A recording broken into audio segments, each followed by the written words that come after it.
2024 লোকসভা নির্বাচনে অনিয়মের অভিযোগ নিয়ে এবার মুখ খুলল নির্বাচন কমিশন। বৃহস্পতিবার নির্বাচন কমিশনের নাম না করে রাহুল গান্ধীর তোলা অভিযোগ নিয়ে প্রশ্ন তুলেছে। তারা বলেছে, ভোটে কারচুপির অভিযোগ থাকলে তা লিখিতভাবে উপযুক্ত প্রমাণ সহ কমিশনের কাছে পেশ করতে হয়। বিজেপি ও কমিশনের বিরুদ্ধে রাহুল ব্যবহৃত ভোট চুরি শব্দ দুটি জোরালো আপত্তি তুলেছে নির্বাচন কমিশন। কমিশনের কথায়, ভোট চুরি একটি নোংরা কথা। কমিশনের তরফে বলা হয়েছে, কংগ্রেস নেতার এ ধরনের মন্তব্য যথেষ্ট কুৎসিত, মেনে নেওয়া যায় না।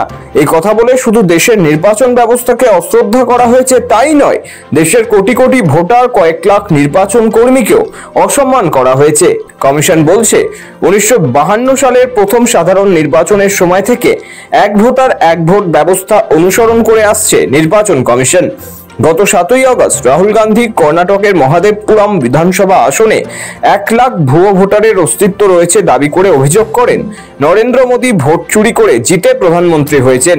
গোটা দেশে বিজেপি কম করে 75টা আসনে ভোট চুরি করে জিতেছে। That the Prime Minister is the Prime Minister of India with a very slender majority, 25 seats. 33,000 votes was the winning margin. Okay, so what we are saying to the Election Commission is you're not in the business of destroying Indian democracy. You're in the business of protecting it.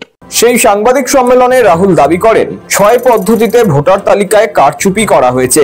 তিনি নাম এবং ঠিকানা তুলে ধরে দেখিয়েছিলেন যে একই ঠিকানায় দেখা গিয়েছে 80 জন ভোটারের নাম, আবার এমন ঠিকানা দেখা গিয়েছে যেটি আসলে একটি ইন্ডাস্ট্রিয়াল এলাকা এবং সেখানে কেউ থাকেন না।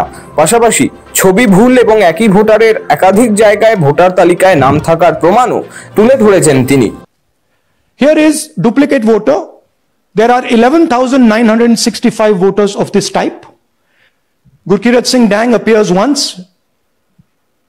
twice, 3 times, 4 times in 4 different polling booths in the constituency. He is the same name, the same address, the same person, 4 different polling booths.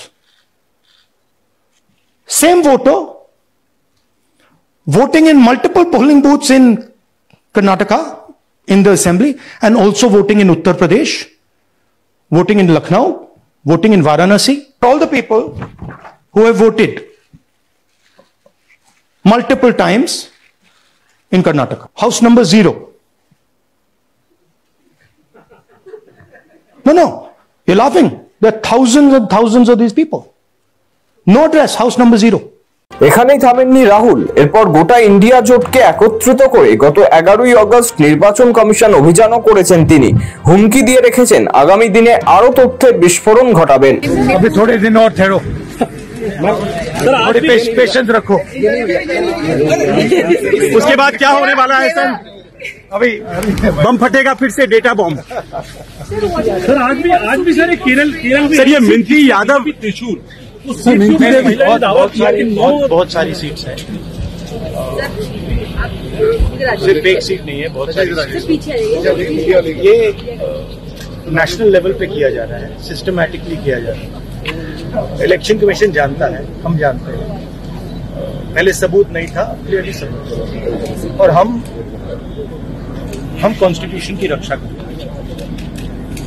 1 man 1 vote constitution का फाउंडेशन है, और इलेक्शन कमीशन की ड्यूटी है कि वो 1 man 1 vote enforce करे, और उन्होंने नहीं किया, उन्होंने अपनी ड्यूटी नहीं की।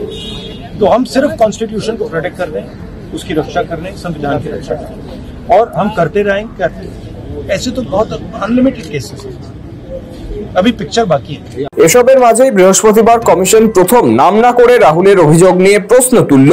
ইতিমধ্যে কর্ণাটকের মুখ্য নির্বাচনী অফিসার রাহুলকে চিঠি দিয়ে অভিযোগের সপক্ষে প্রমাণ পেশ করতে বলেছেন। তবে রাহুল গান্ধী ইঙ্গিত দিয়েছেন তিনি কমিশনকে কোনো জবাব দেবেন না। তিনি বলেছেন তিনি একজন রাজনীতিক, যা বলার প্রকাশ্যে বলেছেন। কমিশন মনে করলে অভিযোগগুলি খতিয়ে দেখতে পারে।